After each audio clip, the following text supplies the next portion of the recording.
I still remember the exact moment I understood how much time I had wasted. I was sitting in my kitchen, alone, on a Tuesday evening, and my phone buzzed.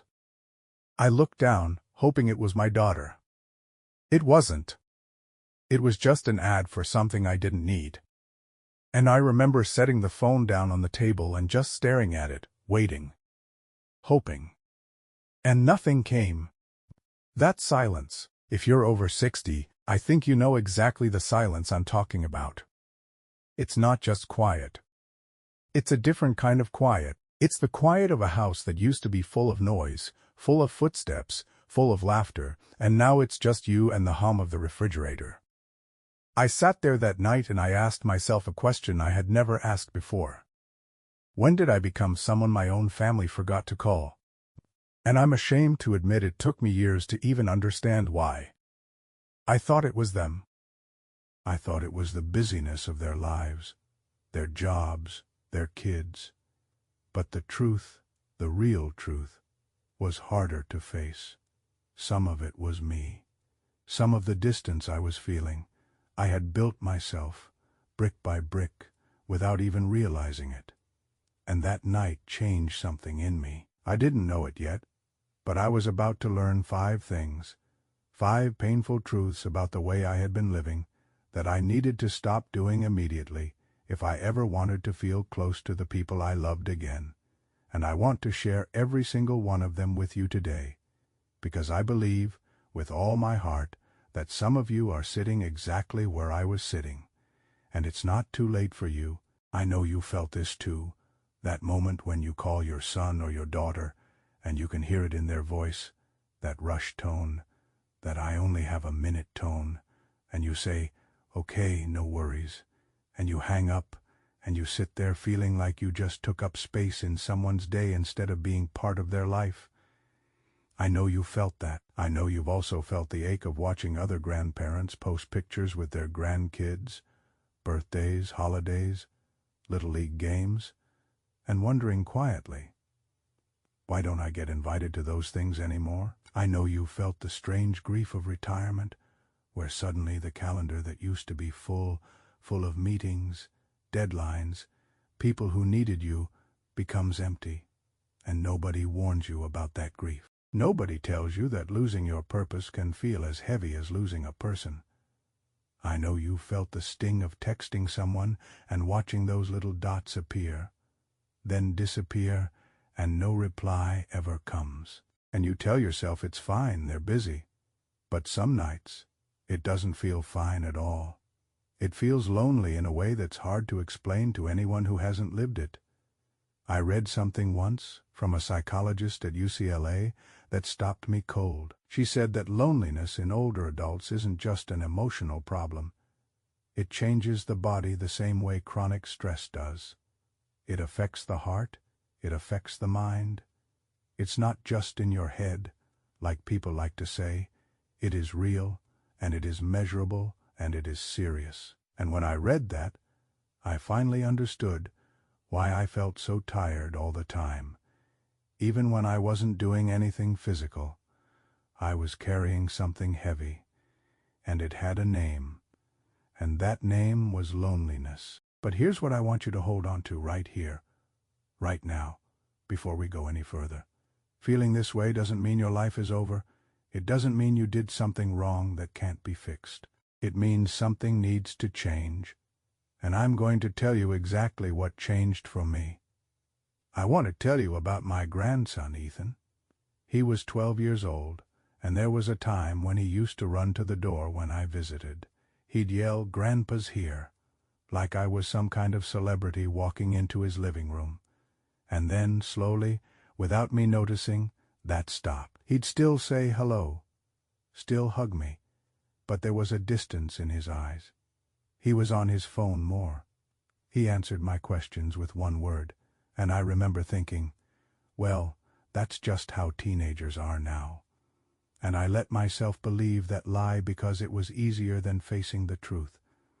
The truth came out on a Sunday afternoon. I was helping my daughter clean out the garage, and I found an old shoebox of photographs.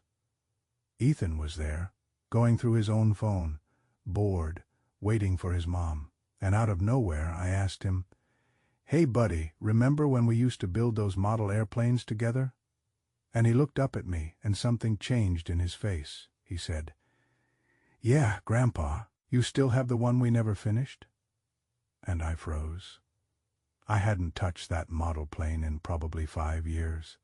It was sitting in a closet, half-built, gathering dust, just like the relationship I had let gather dust right alongside it.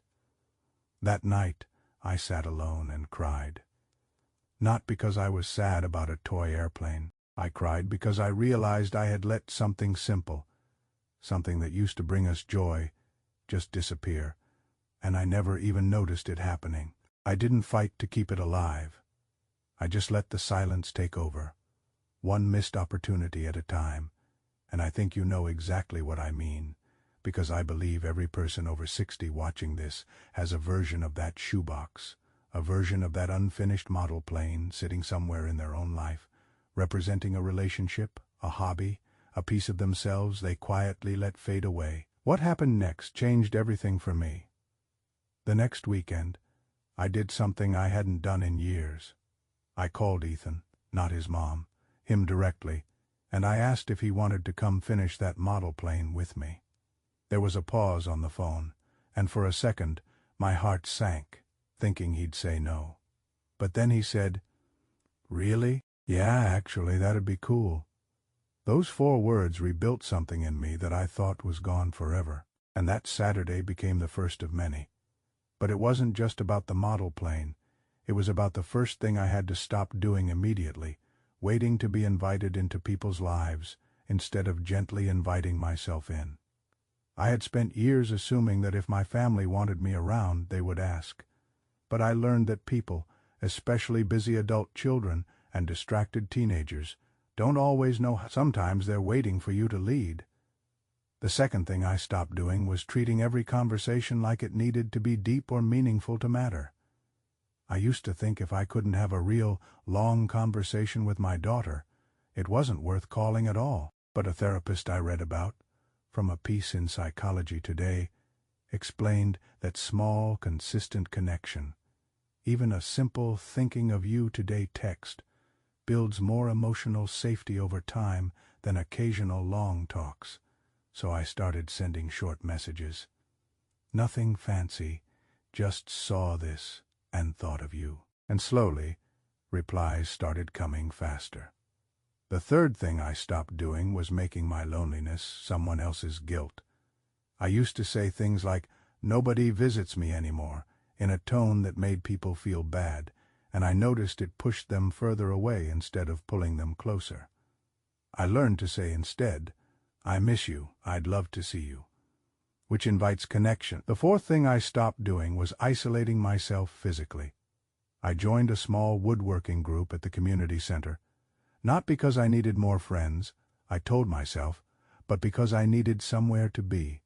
And that small decision gave me stories to share again, which made me interesting to talk to, which made people want to call me. And the fifth thing, maybe the hardest one, I stopped waiting for the right moment to say I love you, to say I'm proud of you, to say I'm sorry.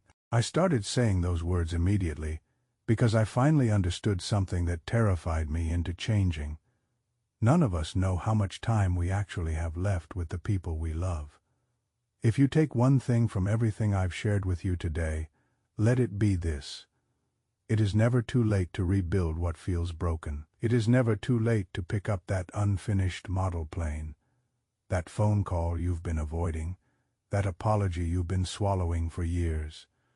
I used to believe that love, real love, family love, just exists in the background quietly without needing tending. But I learned, the hard way, that love is like a garden. If you don't show up for it, if you don't water it, if you let the silence grow instead of the connection, it withers slowly, quietly, until one day you look up and wonder where it all went. You are not too old to change this. You are not too far gone to be close to your children and your grandchildren again. You are not forgotten, even if it feels that way tonight. So here is what I want you to do, not tomorrow, not next week, Tonight, pick up your phone and call someone you love, and don't wait for them to have time for you. Make the time for them. Tell them you miss them. Tell them you're proud of them. Tell them something true from your heart that you've been holding on to in silence. Because I promise you, from everything I have lived and learned, the years ahead of us are too short and far too precious to spend them waiting by a silent phone. If this touched something in you tonight, I want you to tell me in the comments below. Tell me about your own shoebox, your own unfinished model plane, the person you're going to call tonight. And if you know someone else who needs to hear this, someone else sitting in their own quiet kitchen wondering if anyone still thinks of them, please share this with them, because none of us should have to feel forgotten. Not you, not me, not anyone who has given so much of their life to loving other people. It's your turn now to be loved back fully, loudly, and without waiting.